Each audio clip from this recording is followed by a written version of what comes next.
The all-new FKM Express SC has a 500cc engine displacement, 4-stroke, and it has parallel twin cylinder with dual overhead cam with 8 valves. Taglay nito ang highly max power na 47.6 HP at 8,500 RPM habang kanyang max torque ay 43 Nm at 6,750 RPM. Para sa kanyang fuel system, naka-electronic fuel injected na rin ng isang to habang kanyang cooling system ay naka-liquid cooled na rin. At para sa kanyang starting system, pinapagana lang po ito ng electric push starter.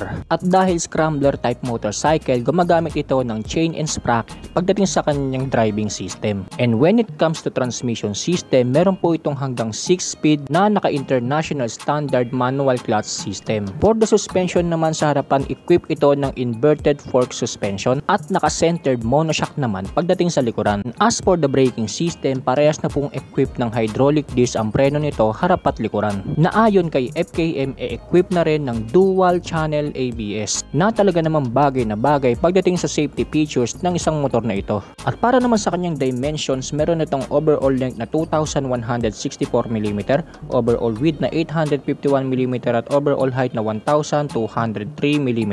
At meron naman itong seat height na 790mm at mataas-taas na ground clearance with a 200mm. At medyo may kabigatan nga rin ang motorsiklo na ito mga kamos na mayroong 192 kilograms na bagay sa mga bruskong riders na gusto magkaroon ng ganitong scrambler type mula kay FKM. At yan ang engine specs sa development features nitong pinakabagong FKM Express 500 SC